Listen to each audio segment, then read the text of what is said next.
மாமா எப்படி இருக்கீங்க? நல்லா இருக்கோம்ப்பா. நீ நல்லா இருக்கியாப்பா? நல்லா இருக்கேன். நீங்க எங்க இந்த பக்கம்? என் ஃப்ரெண்டு ஒருத்தர் இங்க இருக்காரு, அவரை பார்க்கலாம் தான் வந்தோம். ஆமா, நீ என்ன இந்த பக்கம்? உன் ஆபீஸ் இங்கேயா இருக்கு? இல்ல மாமா, ஆபீஸ் வேற இடத்துல இருக்கு. கிளையண்ட் ஒருத்தர் இருக்காரு, அவர் பாக்குறதுக்காக வந்தேன். நீங்க வாங்க மாமா, காபி சாப்பிடலாம் வாங்க. இப்பதான் ஃப்ரெண்டு வீட்டுல சாப்பிட்டு வந்தோம். அப்படியா? சரி, உங்க அப்பாவை பார்க்க நேத்து வீட்டுக்கு வந்திருந்தோம். உங்க அம்மா ஏதாவது சொன்னாங்களாப்பா? இல்லையே மாமா, எதுவும் சொல்லியே. என்ன விஷயம்? ஆதவனை உனக்கு தெரியும்ல? பெருசா பழக்கம் இல்ல மாமா, ஆனா தெரியும்.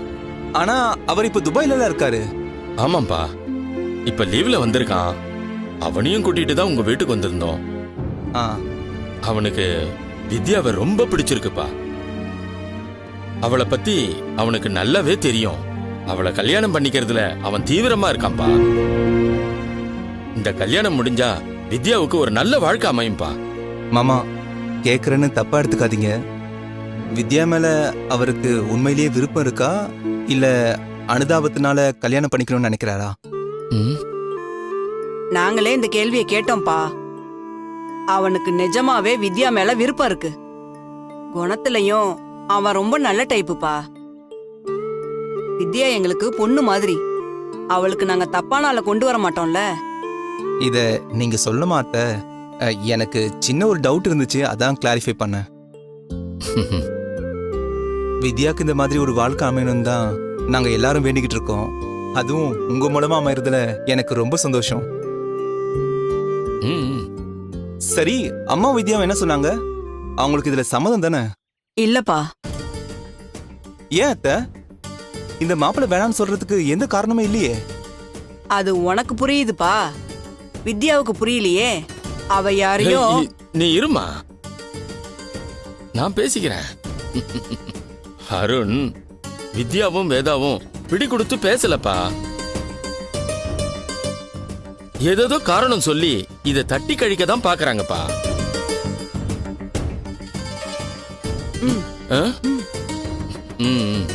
இரு. மாமா, அவங்க ரெண்டு பேரும் அப்படி என்னதான் சொன்னாங்க? வேணான்னு மறுக்கிறதுக்கு வாய்க்கு வந்தபடி ஏதோ சொன்னாங்கப்பா. அதெல்லாம் நாங்க பெருசா எடுத்துக்கல. வித்யாவுக்கு இதை விட பெட்டரா ஒரு இடம் அமையாது. இதை விட்டுடக்கூடாதுன்னு தான் நாங்க கவலைப்படுறோம். ரத்னம் நல்ல நிலைமையில இருந்தா அவர்கிட்டயே பேசியிருப்போம்.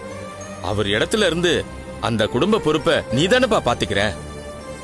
அதனாலதான் உங்ககிட்ட பேசலாம்னு நினைச்சோம். அம்மா கிட்டயும் வித்யா கிட்டயும் நீ கொஞ்சம் பேசி பாரு. இந்த வரனை முடிச்சிடலான்னு எடுத்து சொல்லி நீ கொஞ்சம் புரிய வைப்பா.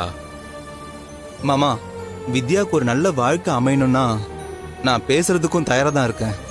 ஆனா அவங்க ரெண்டு பேருமே நான் சொல்றத கேட்கற நிலைமையிலேயே இல்ல மாமா. வீட்லயும் பிரச்சனை போயிட்டு இருக்கு. அதனால அம்மாவும் வித்யாவும் என் மேல ரொம்ப கோவத்துல இருக்காங்க. நான் இப்ப என்னதான் போய் அவங்க கிட்ட பேசினாலும் அது தப்பா தான் முடியும். என்னப்பா இப்படி சொல்ற? உன் மூலமா பேசி இந்த சம்பந்தத்தை நல்லபடியா முடிச்சிடலான்னு பெரிய நம்பிக்கையோட இருந்தோம்ப்பா. நீ என்னடானா முடியாதுங்கிற மாதிரி பேசுற? அத்தை, நான் முடியாதுன்னு சொல்லவே இல்ல. நான் போய் பேசினா அவங்க ஏத்துக்க மாட்டாங்கன்னு தான் நான் சொல்றேன். வீட்டு சூழ்நிலை முன்ன மாதிரி இருந்தா நானே இதை பேசி முடிச்சிருப்பேன். ஆனா இப்போ என் பேச்சு எடுபடாம போயிடுச்சு. உண்மையை சொல்ல போனா நான் பேசுறதுக்கு அதுக்கு எதிராக தான் முடிவே எடுப்பாங்க மாமா. கூடி வர சம்பந்தத்தை நானே கெடுத்த மாதிரி ஆயிடக்கூடாதுல்ல.